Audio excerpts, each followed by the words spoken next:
Bonjour, bienvenue à mon podcast de voyage. Aujourd'hui, j'ai un invité atypique par rapport aux autres invités précédents.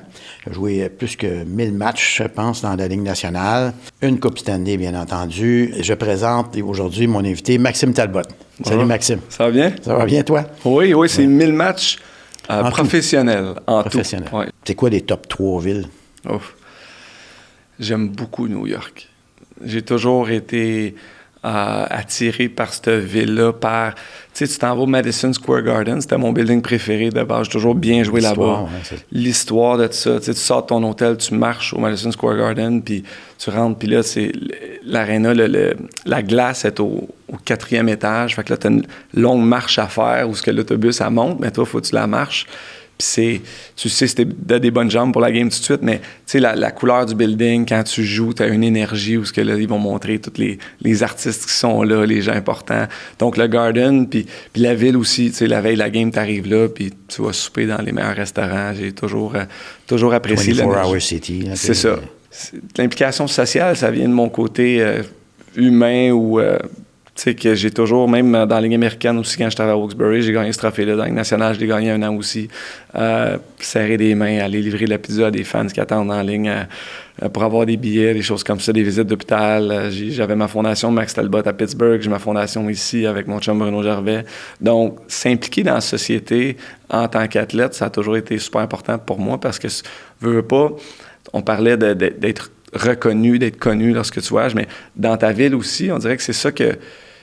C'est pas que je m'ennuie parce que je suis quand même un peu reconnu ici puis on ramasse de l'argent pour ma fondation ici. Mais tu sais, quand tu arrives vraiment puis tu joues pour une équipe puis les gens te reconnaissent vraiment, c'est le fun d'aller faire un impact dans un hôpital où tu sais, les gens te voient avec ton gilet puis là, c'est Maxime. Puis tu sais, tu peux changer la vie ou la journée d'une personne, pas la vie, mais la journée d'une personne. On a été à Port-Élisabeth, puis c'est à peu près à 2 heures de voiture de Port-Élisabeth, puis tu habites dans une hutte sur une réserve. Puis tu as des défis de survie, certainement, apprendre à faire un feu, tu commences tranquillement, tout ça, puis tu finis avec une nuit en solo dans la jungle où tu as juste le droit d'amener 3 items avec toi. Fait que tu as ton flint pour allumer ton feu. Moi, j'avais amené juste mon flint, puis mon couteau, puis une bouteille d'eau. Non, certes, je te dirais que moi, j'aime beaucoup l'inconfort. Moi, je trouve qu'on grandit dans l'inconfort. C'est la seule façon de m'emmener d'être capable de se développer. Bien, il faut que tu vives l'inconfort. Si tu restes toujours dans l'inconfort, c'est impossible de se développer autant que... Donc, j'aime faire des affaires difficiles. Donc, pour moi, c'était d'apprendre des choses parce que oui, tu as la survie, mais tu as aussi la communication. Lui, c'est un maître en communication. Fait que comment être plus dans le moment présent.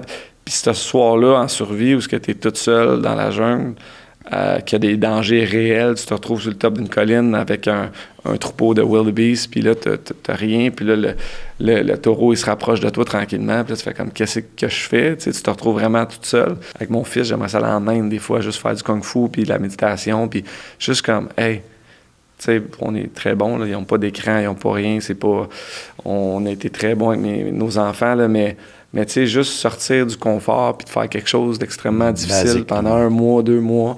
Puis tu sors de là changer, là, surtout à un âge comme ça. Donc, ton attirance, dans le fond, pour les expéditions, pour l'inconfort ou pour les deux, en fait? Les deux. Pour te grounder, pour la spiritualité que ça peut apporter, exact. etc. Mais je suis tellement curieux, un petit peu comme tu le dis, moi aussi, j'aime ça, aussi m'imprégner des cultures puis de comprendre, tu sais, les gens, comment ils sont bien dans où ce qu'ils vivent, puis qu'est-ce qu'ils ont fait. Puis justement, dans une auberge de jeunesse, tu vas rencontrer des gens de partout. Là. C'est ça qui est le fun, c'est la communauté, l'apprentissage. Je voulais te remercier beaucoup d'abord d'avoir accepté à pied levé ta générosité de venir partager tes expériences de voyage en tant que famille, mais en tant que sportif professionnel.